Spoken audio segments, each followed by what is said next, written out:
ठीक है। तो पिछली क्लास में भी हम लोग डीएनएस का सेक्शन हम लोग 14 पढ़े थे। इस सेक्शन में हम लोग जाने थे कि कोई भी काम जो है किसी के द्वारा किया जाता है तो वो अधिकारी उसके लिए दोषी है या नहीं है। आज हम लोग सेक्शन नंबर 15 देखेंगे। भारतीय न्याय संहिता का सेक्शन नंबर 15 है और ये जो है चैप्टर नंबर 3 का पार्ट है। चैप्टर नंबर 3 का ये भाग है, ठीक है।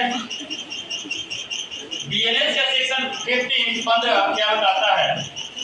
कोई भी बात जो है अपराध नहीं है, कोई भी बात अपराध नहीं है जो न्यायिक रूप से कार्य करते हुए, जो न्यायिक रूप से कार्य करते हुए किसी न्यायाधीश द्वारा, न्यायिक रूप से कार्य करते किसी न्यायाधीश द्वारा किसी ऐसी शक्ति के प्रयोग में की जाती है जिसके बारे में उसे सद्भाव पूर्वक विश्वास है कि उसके पास वह है या उसे विधि द्वारा दी गई है। मतलब ये हुआ कोई भी जज साहब हैं, कौन है? जज साहब। वैसे जज साहब जो क्या है न्यायिक रूप से कार्य करते हैं, रिटायर्ड जज या घर में बैठा जज वो नहीं, वैसे जज जो क्या है अपना कार्य कर रहे हैं, वो न्यायिक रूप से बैठे हुए हैं और उस कंडीशन में कोई भी जज साहब हैं जो जजमेंट दे रहे हैं, जजमेंट देते समय यदि उनसे कुछ गलती भी हो जाती है तो वो अपराध की श्रेणी में नहीं आएगी।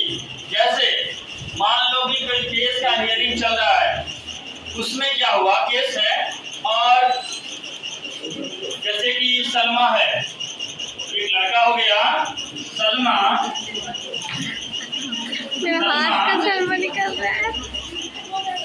सलमा पर जो किसी ने केस कर दिया कि सलमा जो है इसका क्या किया है, मर्डर किया है। क्या किया है?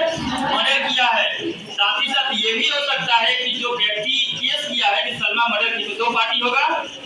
एक पार्टी क्या बोलेगा कि सलमा ने मर्डर किया है और उसके लिए दूसरा पार्टी पूरा साक्ष्य भी जुटा दे कि गलत भी साक्ष्य जुटाया जा सकता है, हो भी सकता है कहीं से गलत या कुछ इंफॉर्मेशन ला दे। अच्छा, मर्डर बेचारा सलमा ने किया है लेकिन दोष किसको कर दिया गया है? सलमा के ऊपर।